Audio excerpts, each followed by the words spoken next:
ಲೋಕಸಭೆ ಚುನಾವಣೆ ಹಿನ್ನೆಲೆಯಲ್ಲಿ ಮತಕ್ಷೇತ್ರಗಳಲ್ಲಿ ಚೆಕ್ ಪೋಸ್ಟ್ಗಳನ್ನು ನಿರ್ಮಾಣ ಮಾಡಲಾಗಿದೆ. ಚುನಾವಣೆ ನೀತಿ ಸಂಹಿತೆ ಜಾರಿಯಾಗಿದೆ. ಅಂದ್ರೆ ಮಾರ್ಚ್ 16ರಿಂದ ಚುನಾವಣಾ ನೀತಿ ಸಂಹಿತೆ ಜಾರಿಯಾಗಿರುವ ಹಿನ್ನೆಲೆಯಲ್ಲಿ ಚೆಕ್ ಪೋಸ್ಟ್ಗಳನ್ನು ನಿರ್ಮಾಣ ಮಾಡಿ ದಾಖಲೆ ಇಲ್ಲದ ಹಣವನ್ನ ವಶಪಡಿಸಿಕೊಳ್ಳಲಾಗ್ತಾ ಇದೆ.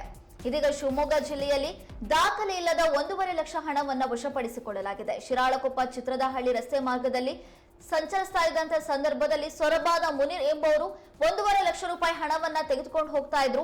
ತಪಾಸಣೆಗೆ ಒಳಪಡಿಸಿದಂತ ಸಂದರ್ಭದಲ್ಲಿ ಹಣ ಪತ್ತೆಯಾಗಿದೆ. ತಕ್ಷಣ ಪೊಲೀಸರು ವಿಚಾರಣೆಯನ್ನ ನಡೆಸಿ ಆ ದಾಖಲೆ ತೋರಿಸಿದ ಹಣವನ್ನ ವಶಕ್ಕೆ ಪಡೆದಿದ್ದಾರೆ. ಮುನೀರ್ ಅವರ ಬಳಿ ದಾಖಲೆಯನ್ನ ಕೇಳಿದ್ದಾರೆ. ಆದ್ರೆ ದಾಖಲೆ ತೋರಿಸೋದಕ್ಕೆ ಮುನೀರ್ ಅವರ ಬಳಿ ಏನೂ ಇರಲಿಲ್ಲ.